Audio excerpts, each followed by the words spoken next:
नमस्कार, news capital express में आपका स्वागत है। बुलेटिन की शुरुआत करते हैं खास खबरों के साथ। खरगोन में दंगाइयों पर हुई कार्रवाई को लेकर भोपाल शहर गाजी ने कई उलेमाओं के साथ पुलिस मुख्यालय पहुंचकर डीजीपी को ज्ञापन सौंपा है।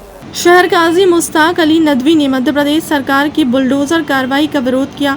उन्होंने कहा कि इस मामले की गंभीरता से जांच होनी चाहिए, किसी की साजिश तो नहीं। उन्होंने कहा कि किसी का भी मकान तोड़ना सही नहीं है, उसे एक मौका और दिया जाना चाहिए। साथ ही उन्होंने यह भी किया कि जिसने अपराध किया है उसी को कड़ी सजा मिले, लेकिन उसके परिवार वालों को परेशान न करे। वहीं पथराव के वायरल वीडियो पर शहर गाजी ने कहा कि वीडियो की गंभीरता से जांच हो, ताकि अगर कोई साजिश की गई हो तो उसका पर्दाफाश हो सके।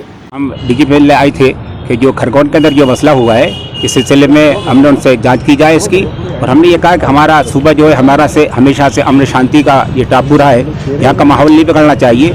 जो लोग इसका माहौल बिगाड़ना चाहते हैं उसको सख्त कार्रवाई की जाए, और जो गुनाहगार हैं उनको सजा दी जाए, बेगुनाहों को नहीं मुलव्वस किया जाए। उन्होंने इस बात हमारी सुनी और हमने पूरा आश्वासन दिलाया है कि बेगुनाहों पर कार्रवाई नहीं होगी, जो गलत होगा उसको कार्रवाई की जाएगी। आपकी तरफ से कुछ इसमें कुछ बताया गया कि ये बेगुनाह है या? हाँ, नहीं, हमने बता दिया। हमने कहा कि भाई जो बता हमारी तरफ से जो लोग हैं, जिन लोग का कहा गया है, उनकी तहकीक की जाए, और बेगुनाहों पर अगर किसी ने गलती की है तो गलती करने वाले को सज़ा मिलना चाहिए। लेकिन मुसलमानों के नाम से खाली ये नहीं होना चाहिए कि मुसलमान है उसको देख के ही कार्रवाई की जाए। तो उसको उन्होंने कहा कि हम तहकीक करेंगे, जो गलत होगा, सही होगा, उसको कार्रवाई। 95 लोगों पर एफआईआर दर्ज की है खरगोन में। 14 लोगों का मकान तोड़े गए हैं। हाँ, ये बात तो बता दी हमने, पता है जिसका है सब हुआ। आप सही मानते हैं जो एफआईआर हुई और जो मकान तोड़े गए? तो अभी वो तो हम इसलिए हम हमारे हिसाब से सही नहीं था, इसलिए हमने कहा कि इसकी सही जांच कराई जाए, और बेकसूर बेचारे जो मारे जा रहे हैं गरीब। हमने एक देखा कि बेचारा उसमें एक खरबूज तरबूज बेचने वाला है, उसका घर तोड़ दिया गया है, उसके काल हो रहा होगा।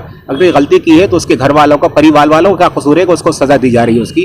वो अपना पेशा कर रोजी रोटी कमा रहा था, उसको मौका दिया जाए। इस तरह का काम नहीं होना चाहिए। इस सिलसिले में हमने उनको मुतवज्जो किया है और उन्होंने यकीन दिलाया कि ऐसी कार्रवाई नहीं होने देंगे आगे। वीडियो भी वायरल हुए हैं जिस प्रकार से पथराव दिख रहा है, ऐसा लगता नहीं कि हाँ, ये पथराव के सिलसिले में कहा कि इसकी भी तहकीक हुई, पथराव करने वाला कौन था, कि ये कि अगर कोई साजिश है या किसी ने किया है। अगर किसी मुसलमान ने किया था, मुसलमानों के ऐसा काम ना करें, ठीक है बात है।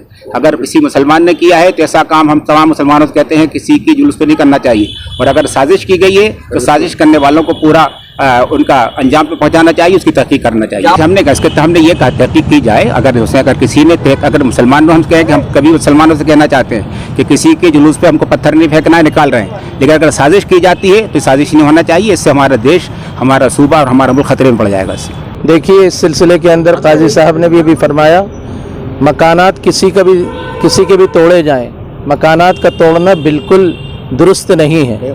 किसी शख्स को अगर आपको पकड़ना है तो पकड़ सकते हैं, अगर कोई मुजरिम है तो उसको पकड़ा जाए, लेकिन किसी का मकान तोड़ देना और मकान तोड़कर पूरे घर वालों को, बीवी बच्चों को, छोटे छोटे बच्चों को, मासूम लोगों को उसकी सज़ा दी जाए जबकि उन्होंने कोई जुर्म नहीं किया है, ये बिल्कुल गलत है, गैर कानूनी है, और ये इंसानियत के ख़िलाफ़ है, ये जुल्म है।